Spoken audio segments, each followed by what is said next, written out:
Olá, bom, o meu nome é Carlos Leandro, sou aluno da Faculdade Nacional de Direito, do curso de Bacharelado em Direito, da Universidade Federal do Rio de Janeiro. Essa aula é um requisito para a conclusão da disciplina de Direito Processual Constitucional com a professora doutora Carolina Cirilo.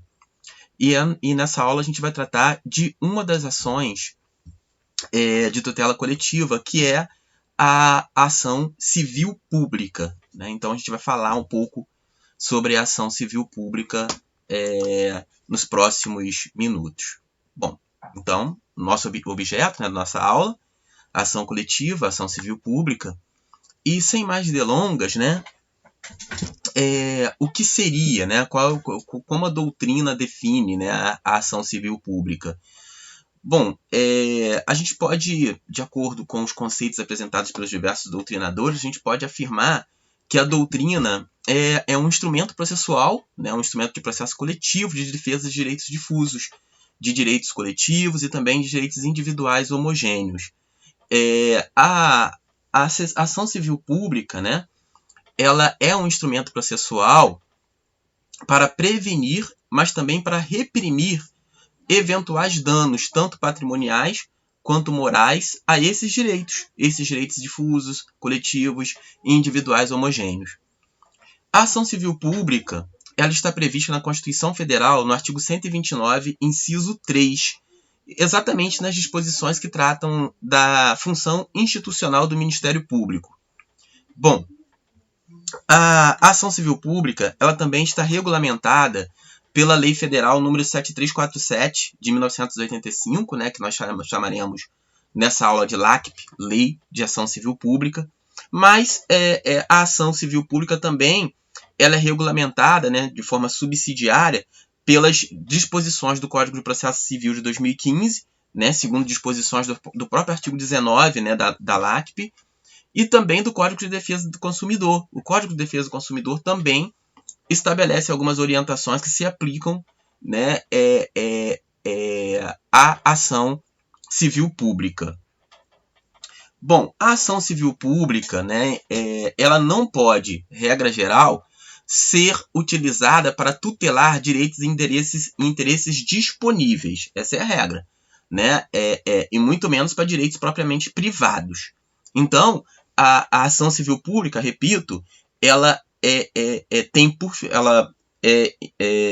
tem por objeto, né, tutelar direitos difusos, coletivos e direitos individuais homogêneos.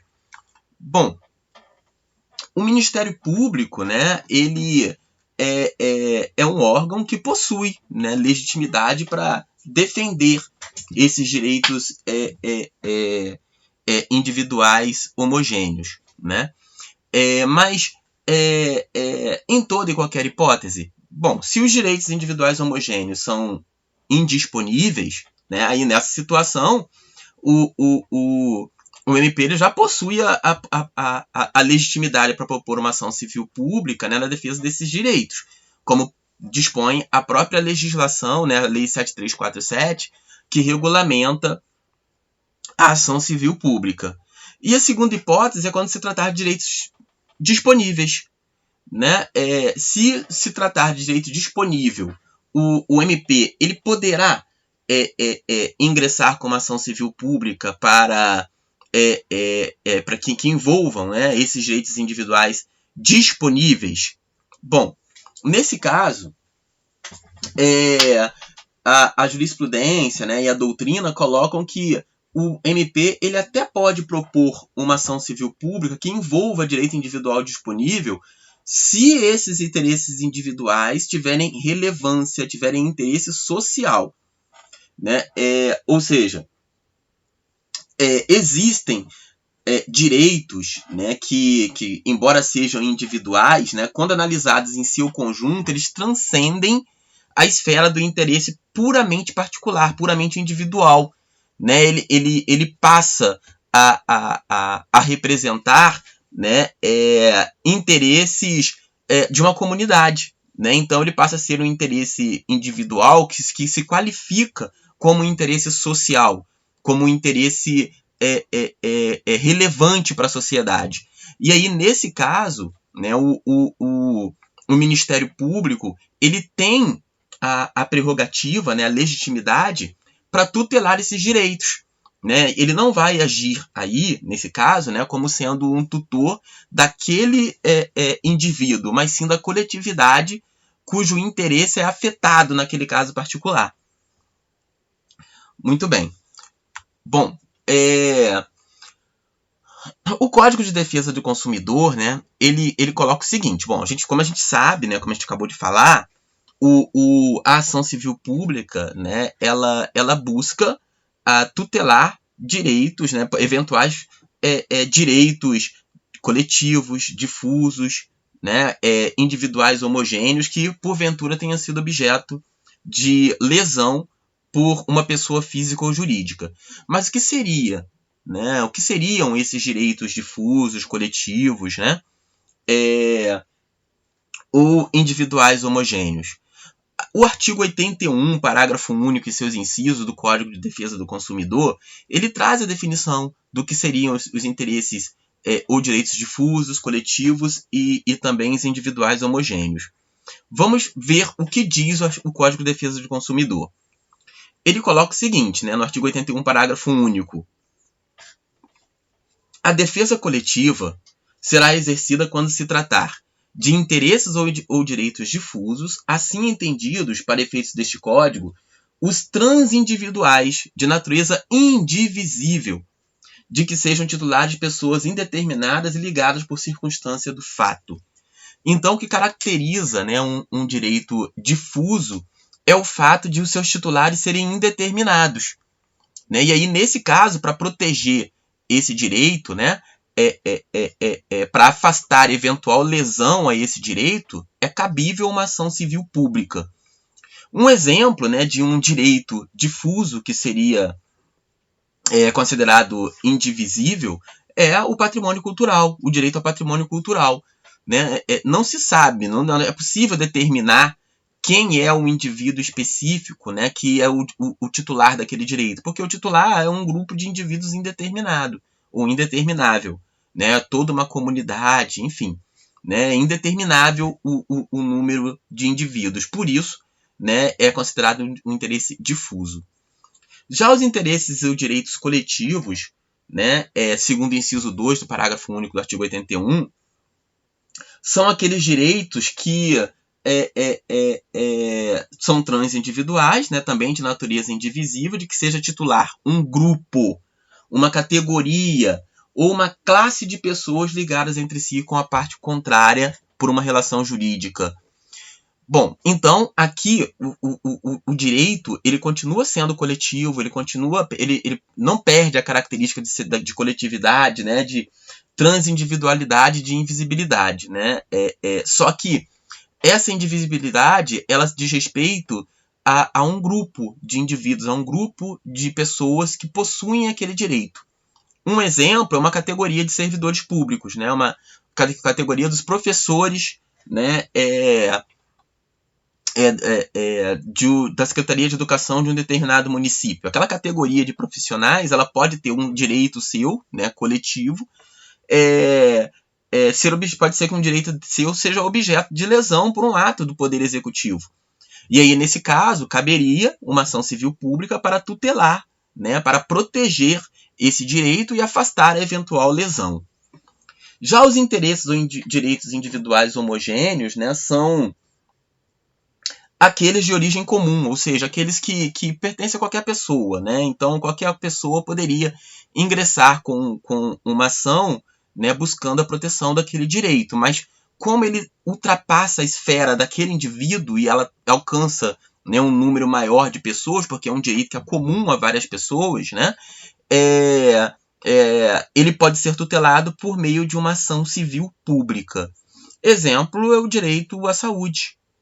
Né? O direito à saúde é um exemplo, né, de um direito que pode ser tutelado também por meio da ação civil pública. Então, esses são objetos, né, esses direitos são objetos de tutela pela ação civil pública. Bom, como a gente falou, a ação civil pública, né, ela está prevista na Constituição Federal, no artigo 129, inciso 3, na parte que trata das funções institucionais do Ministério Público, e está regulamentada pela Lei 7347 de 85, né, a Lei de Ação Civil Pública. Bom, e a Lei de Ação Civil Pública, logo no artigo 1º, ela descreve um rol, né, de direitos que podem ser tutelados pela ação civil pública. Então, nos termos do artigo 1º, né, da Lei de Ação Civil Pública, né,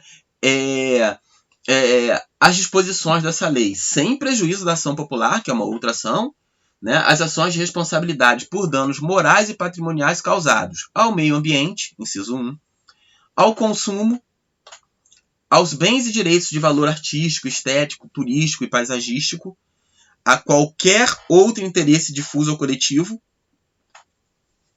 né? E aí faço uma ressalva aqui contra esse inciso 4, qualquer outro interesse difuso ou coletivo, e eu já volto a falar sobre esse dispositivo, por infração da ordem econômica, a ordem urbanística, a honra e a dignidade de grupos raciais, étnicos ou religiosos, e também ao patrimônio público social.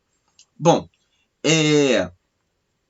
se, né, esse dispositivo, né, colocasse aqui as ações de responsabilidade por danos morais e patrimoniais causados a qualquer interesse difuso ou coletivo, já seria o suficiente. Por quê? Porque esse rol ele não é taxativo, ele é exemplificativo, né, à luz do que a gente vê aí no inciso 4, né, do artigo 1º. Ou seja, qualquer outro interesse difuso ou coletivo que não esteja previsto no rol do artigo 1º, ele pode ser tutelado, ele pode ser objeto, né, de uma ação civil pública. Qualquer lesão a esse direito, né, que não esteja previsto no rol, né, exemplificativo do artigo 1º, pode, né, ser objeto de uma ação civil pública. No parágrafo 1º, né, do parágrafo único, do artigo 1º da Lei de Ação Civil Pública, nós temos o seguinte, que não será cabível a ação civil pública para veicular pretensões que envolvam tributos, contribuições previdenciárias, o fundo de garantia por tempo de serviços, ou outros fundos de natureza institucional cujos beneficiários possam ser individualmente determinados. Bom, a regra, né, é que a ação civil pública ela tutela direitos difusos, direitos coletivos, né, não um direito de um indivíduo, né, puramente privado de um indivíduo. Né? Então, em razão disso, a própria lei ela trouxe algumas exceções. Quais são, né, os temas que não podem ser veiculados, que não podem ser tratados, que não podem ser objeto de discussão em uma ação civil pública? Aquelas pretensões que envolvam tributos, contribuições previdenciárias e FGTS, além de outros fundos, né, que apresentam os seus beneficiários, né, individualmente determinados. Bom, vamos avançar um pouco, né, em relação ao FGTS. Segundo o Supremo Tribunal Federal, o Ministério Público ele tem a legitimidade para propor uma ação civil pública em defesa de direitos sociais relacionados ao Fundo de Garantia por Tempo de Serviço. Né?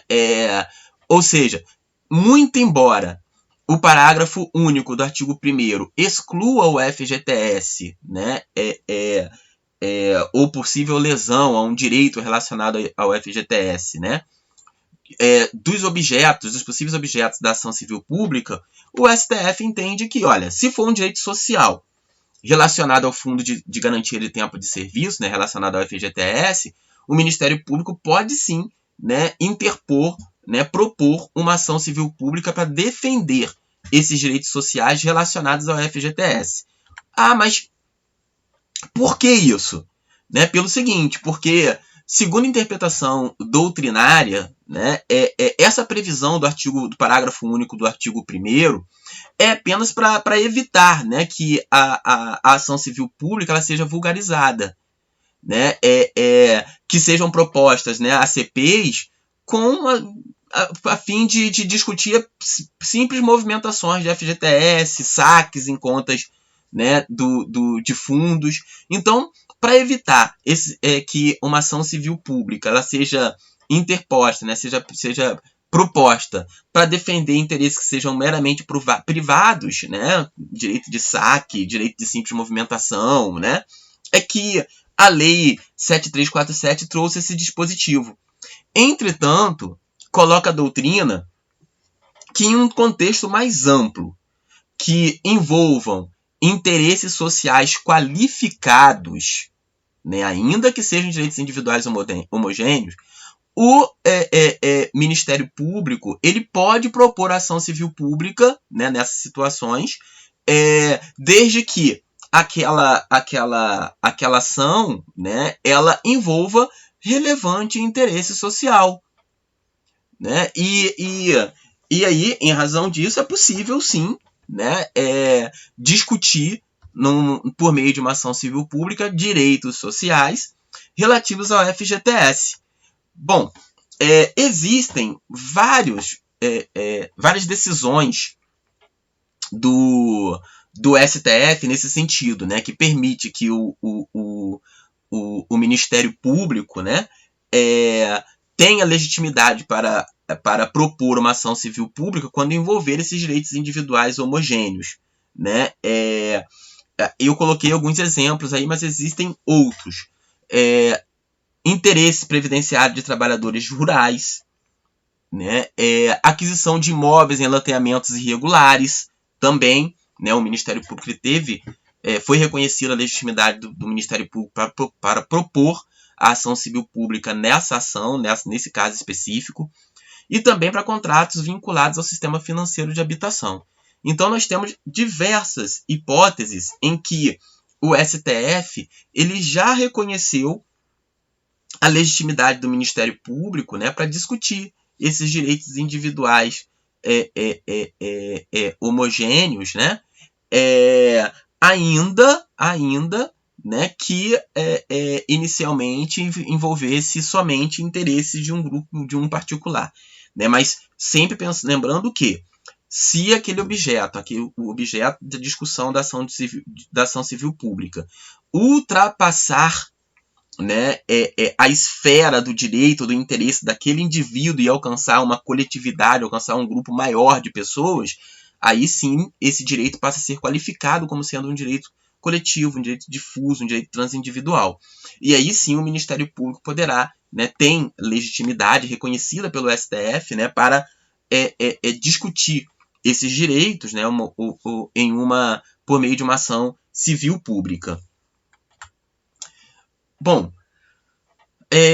por meio de uma ação civil pública também é possível, né, proteger os direitos das crianças e dos adolescentes, né, por força do Estatuto da Criança e do Adolescente, mais especificamente o artigo 208, né, o artigo 208 ele elenca uma série, né, de direitos que devem ser assegurados às crianças e aos adolescentes, e que a ofensa a esses direitos, né,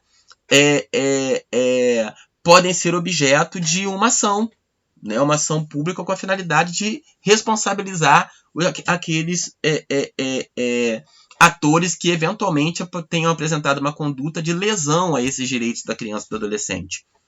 No parágrafo 1º, né, do artigo 208, nós temos o seguinte, que as hipóteses previstas nesse artigo não excluem da proteção judicial outros interesses individuais, difusos e coletivos próprios da infância e da adolescência, né? Então,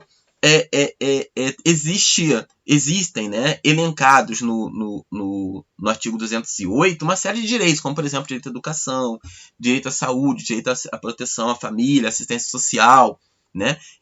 Então, qualquer ato que lesione esses direitos ou outros direitos que tenham natureza difusa, coletiva, né, individual ou homogênea, podem ser objeto de proteção judicial por meio de uma ação específica, que é a ação civil pública.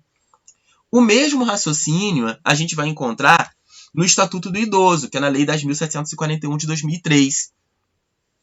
Lá no artigo 79, parágrafo único, também no Estatuto do Idoso, nós temos o seguinte, que as hipóteses previstas nesse artigo, né, ou seja, de infração, né, aqueles direitos inerentes ao idoso e à idosa, não excluem da proteção judicial outros interesses difusos, coletivos, individuais, indisponíveis ou homogêneos, próprios do idoso protegidos em lei. Então, observe o seguinte, que aqui no parágrafo único a gente já tem, né, a possibilidade de ser interposta uma ação civil pública para tutelar direitos difusos, coletivos, individuais, indisponíveis ou homogêneos que sejam próprios da pessoa idosa. Muito bem. Bom, então, qual é a finalidade, né, da ação civil pública? Né? A gente já viu para que qual é o objeto, né, da ação civil pública. O que a ação civil pública protege, né? Tutela. Que direito ela vai tutelar? Agora, com que finalidade? Né? Bom, a ação civil pública, né, ela tutela aqueles direitos que a gente acabou de ver, mas buscando prevenir, reprimir ou ressarcir, né, por força dos artigos 1º e 3º da Lei de Ação Civil Pública, condenando o causador do dano ao cumprimento de uma obrigação de fazer ou não fazer, ou condenando a pagar um determinado valor em dinheiro, em pecúnia. Isso por quê? Porque aquela conduta, né, danosa praticada por uma pessoa física, por uma pessoa jurídica, né, que eventualmente lesione um direito individual indisponível, né, um direito homogêneo, né, um direito coletivo, um direito difuso, pode causar um dano tanto patrimonial quanto moral. Bom, o dano patrimonial, né, um dano, por exemplo, ao patrimônio cultural, né, a gente consegue, né, compreender. Mas e na questão do dano moral? Cabe dano moral? Né, porque o dano moral ele está relacionado a uma dor, a um sofrimento, né, isso que a gente vê em regra no processo civil. Então, será que na ação civil pública cabe também uma condenação, né, por causar, pelo ato, né, daquela pessoa, né, daquela pessoa física ou jurídica, ter causado um dano moral à coletividade? Bom, segundo o STF, perdão, segundo o STJ, né, que tem um voto muito interessante da ministra, né, Nancy Andrighi, que diz o seguinte, que o dano moral coletivo é uma categoria autônoma de dano que não se identifica com os tradicionais atributos da pessoa humana, ou seja, não se confunde com esse dano que nós estudamos nas ações civis ordinárias, né? Dor, sofrimento, né? Abalo psíquico, não, né? Mas ele decorre de uma violação injusta, intolerável dos valores fundamentais que são titularizados pela coletividade, ou seja, por um grupo, por uma classe, por categorias de pessoas. E tem a finalidade de proporcionar uma reparação direta à lesão de um direito extrapatrimonial da coletividade, sancionar o ofensor e inibir condutas ofensivas a esses direitos transindividuais. Então, na ação civil pública, né, a ação civil pública ela pode ela pode apresentar como finalidade, né, sancionar o ofensor e proporcionar uma reparação, por exemplo, pela causa, né, por ter causado um dano moral a uma coletividade, né, a um grupo de pessoas, uma classe ou categorias de pessoas. Muito bem. Bom, e quanto à competência, né, quanto às regras de competência, né, para interpor, né, propor uma ação civil pública. A regra geral, né, é que a ação civil pública ela deve ser proposta no local do dano. Essa é a regra geral, né? A competência, então, ela é tanto territorial quanto funcional. Quando se fala em competência, né, territorial, local do dano, né? Que pode ser um nacional, o dano pode ter tido abrangência nacional, pode ter tido abrangência regional, ou pode ter tido abrangência local, no município, no estado ou no país, né? E a Lei de Ação Civil Pública coloca o seguinte, que as ações previstas nessa lei serão propostas no fórum do local onde ocorrer o dano e cujo juízo terá competência para funcional, né, para processar e julgar a causa. Ou seja, vamos lá. Então, primeiro, a competência, né, para interposição, né, de uma ação civil pública, ela tem que ser analisada sobre dois aspectos, territorial e funcional. Então, territorial, a gente já sabe que a competência é absoluta, né, que é o local do dano. Agora, e a competência funcional? Bom, aí vai depender. Por exemplo, se o dano for à União, né, a uma autarquia, a uma empresa pública federal, aí é a competência da Justiça Federal, porque ela tem a competência para julgar, né, os atos danosos ao patrimônio da União, por exemplo, né? E a competência, né, em relação ao território, né, como a gente viu aqui, é no local onde ocorrer o dano. Sempre que a ação for proposta, o juízo respectivo ficará prevento, como estabelece aí o parágrafo único do artigo 2º. A propositura da ação prevenirá a jurisdição do juízo para todas as ações posteriormente intentadas e que possuam a mesma causa de pedir ou o mesmo objeto. Perfeito. Bom, então, como a gente falou, né, propôs a ação, o juiz fica prevento. A ação tem que ser proposta, regra geral, no local onde ocorrer o dano. A competência territorial, como eu falei, ela é definida de acordo com a extensão do dano, se o dano for local, né, regional ou nacional. E a regra geral é que a ACP ela deve ser proposta no juízo de primeiro grau, exceto nos casos de competência originária do STF, que são aquelas competências previstas lá no artigo 102, inciso 1, né, linhas F e N da Constituição Federal. E como eu falei, né, se o dano for em relação à União, à autarquia, empresa pública federal, também, né, a competência para julgar é a Justiça Federal. Muito bem, continuando ainda, falando sobre regras de competência, o Código de Defesa do Consumidor ele coloca o seguinte, né, que a competência, né, a Justiça Federal é competente para a causa,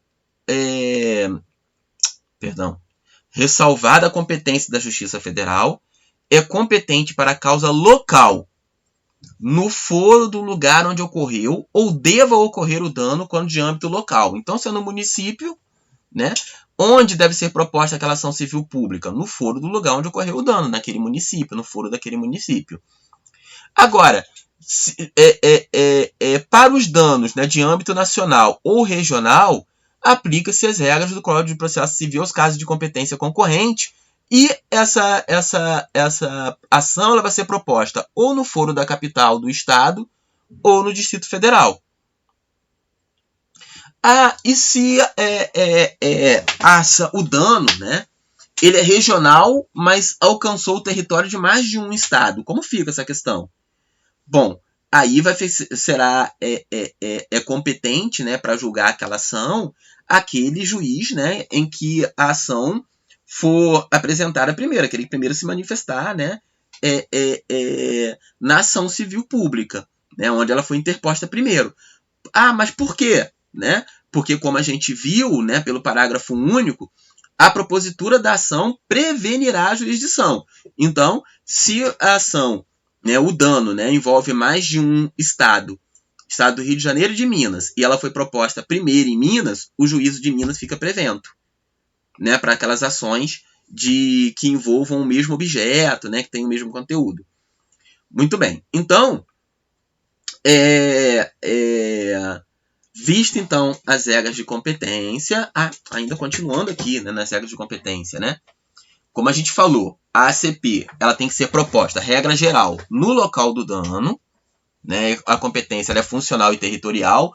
Entretanto, pessoal, é o seguinte, o artigo 209 do ECA e o Estatuto do Idoso, lá no artigo 80, eles trazem algumas exceções. Por quê? Porque no caso de uma ação civil, né, que for tutelar os direitos das crianças e dos adolescentes, né, essa ação civil pública ela tem que ser processada e julgada na vara da infância e juventude respectiva.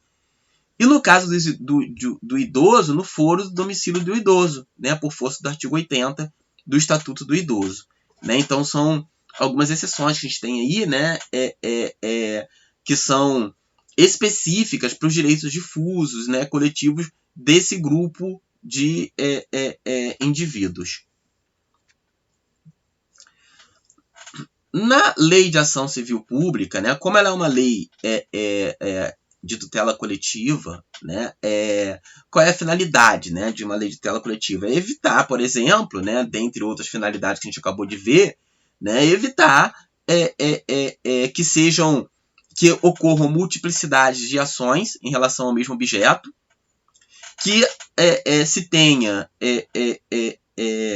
decisões divergentes acerca do mesmo objeto. Então, para evitar que várias pessoas, né, que já que um direito é difuso, né, envolve de interesse de pessoas indeterminadas, pode ser que várias pessoas interponham a ação buscando tutelar os seus direitos. Então, e isso pode acabar gerando, né, multiplicidade de processos sobre o mesmo objeto, e também pode gerar decisões conflitantes sobre o mesmo direito. Então, né, além das finalidades que a gente acabou de ver, né, a ação civil pública, por ser uma ação coletiva, né, ela busca tutelar também, né, tem essas finalidades, né, que eu acabei de falar. E para garantir que aquele direito, né, ele seja efetivado, né, a lei de ação civil pública ela autoriza que seja ajuizada uma ação cautelar, né? E aí essa ação cautelar ela tem natureza preventiva, né? A ação civil pública ela pode ser ajuizada de forma cautelar, né? Buscando o quê? Prevenir, evitar um dano público ou social, né? Um dano ao meio ambiente, ao consumidor, à honra, enfim, né? Ela pode ter natureza preventiva. E essa ação, né, por força do artigo 12 da Lei de Ação Civil Pública, o juiz pode conceder uma liminar, né, com ou sem justificação prévia, né, e aí, por ser uma decisão liminar, né, essa decisão ela não põe fim ao processo, né, porque ela não resolveu o mérito. Ela apenas estabelece uma obrigação, né, de fazer ou não, quando o processo, né, o pedido de mandado de liminar comprovar a presença do fumus boni iuris, né, que é verossimilhança, né, entre a alegação e o direito, e também o perigo in mora, ou seja, o perigo da lesão, a demora na decisão judicial, ela pode gerar um dano que pode ser de difícil reparação. Então, o juiz ele pode conceder uma liminar para evitar que aquele dano, né, ocorra ou continue ocorrendo. Muito bem. Isso para quê? Para efetivar, né, aquele direito, né, que é um direito transindividual. E o impacto daquela lesão pode ser muito elevada naquela coletividade. Quais são os prazos, né, prescricionais para a propositura de uma ACP, para a propositura de uma ação civil pública? A doutrina, né, se divide. São 3 correntes. A primeira corrente, né, ela é a corrente ambientalista, eu acabei pulando aqui no slide, me desculpe, mas a primeira corrente é a corrente ambientalista, né, que coloca que o prazo, né, para a interposição de uma ACP ela é imprescritível, né, e aí essa corrente ela é minoritária, tá? Ela não é aceita no direito brasileiro. A segunda corrente, que é acompanhada pela doutrina majoritária, que coloca que o prazo para a interposição de uma ACP ela deve acompanhar o prazo prescricional relativo ao respectivo direito material. Então, se for um direito do consumidor, por exemplo, né, na relação de consumo, o direito para interpor uma ACP é o mesmo direito... o prazo para interpor uma ACP é o prazo de prescrição previsto para aquele direito material. Né, no direito securitário, né, enfim, por aí vai. Né, o direito, né, ou melhor, o prazo para interpor a ACP prescreve no prazo relativo ao respectivo direito material. Bom, e a terceira corrente do STJ coloca o seguinte, que inexistindo, né, um prazo prescricional na Lei 7347, né, porque essa discussão só ocorre porque não existe uma definição, uma regulamentação da prescrição relativa à ação civil pública na Lei 7347, que é que regulamenta a Lei de Ação Civil Pública. Então, na ausência de um prazo prescricional específico na Lei 7345 de 85, o que o STJ entende? Né? O entendimento tradicional do STJ, que aplica-se por analogia o prazo prescricional de 5 anos previsto na Lei de Ação Popular, né? Que é a Lei 4717 de 65. Então, entendimento tradicional do STJ. As ações civis públicas prescrevem, por analogia, no prazo quinquenal de 5 anos. Tudo bem? É o mesmo prazo previsto no artigo 21 da Lei 4717, que é a Lei de Ação Popular. Bom, só que uma decisão mais recente do STJ colocou o seguinte, que esse prazo de 5 anos, né, para ajuizamento da ação popular não se aplica às ações coletivas de consumo. Ou seja, se for uma ação civil pública que busca tutelar direitos do consumidor, esse prazo quinquenal de 5 anos não se aplica. Né? É o que é o prazo, a decisão, né, mais recente aí do STJ. Muito bem. Quem são os legitimados? Né? A gente já falou aí do Ministério Público, né? Mas será que é só o Ministério Público que pode interpor ação civil pública? Né? Ou outro órgão também pode propor a ação civil pública. Existem outros legitimados à proposição da ação civil pública.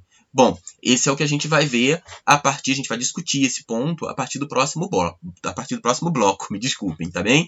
Muito bem, então vamos lá, vamos interromper aqui. No próximo bloco a gente continua falando sobre os legitimados ativos e passivos da ação civil pública.